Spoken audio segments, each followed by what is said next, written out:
বাবার মরদেহ তখনও বাড়িতে। স্বজনদের প্রস্তুতি চলছিল দাফনের, অথচ সেই শোকের মুহূর্তেই জমি ভাগাভাগি নিয়ে সংঘর্ষে জড়িয়ে পড়লেন দুই সন্তান। বাবাকে শেষ বিদায় জানানোর আগেই ভাইয়ে ভাইয়ে শুরু হলো হাতাহাতি।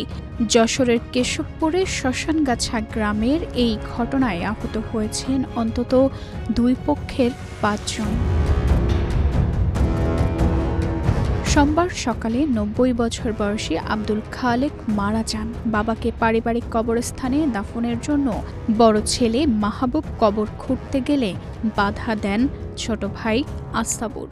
রূপায়ণ lake castle, welcome to the land of piece. কবরস্থানের জমি মালিকানা নিয়ে শুরু হয় তর্ক বিতর্ক। এক পর্যায়ে সেই বিরোধী রূপ নেয় সংঘর্ষে। দুই ভাইয়ের সঙ্গে সংঘর্ষে জড়িয়ে পড়েন তাদের স্ত্রী ও স্বজনরাও। আহত হন অন্তত ৫ জন। পরে তাদের হাসপাতালে ভর্তি করা হয়।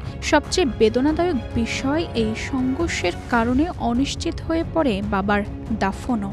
একদিকে বাড়িতে পড়ে আছে ৯০ বছরের বৃদ্ধ বাবার মরদেহ, অন্যদিকে সম্পত্তির বিরোধে রক্তাক্ত দুই ভাই। যে কবরস্থানে বাবাকে শেষবারের মতো শায়িত করার কথা, সেই জায়গার মালিকানা নিয়েই তৈরি হলো এমন পরিস্থিতি। কেশবপুর থানার ওসি রেক্সোনা খাতুন জানান, সম্পত্তি নিয়ে বিরোধ থেকেই দুই পক্ষের সংঘর্ষ হয়। পরে স্থানীয়দের সহযোগিতায় মরদেহ দাফন সম্পন্ন হয়েছে।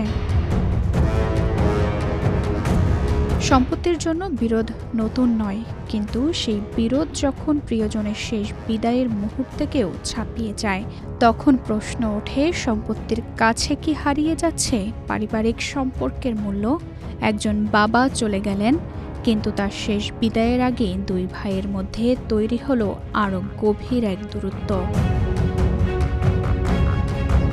তানজিদা রহমান, ইনায়া, বাংলাদেশ প্রতিদিন।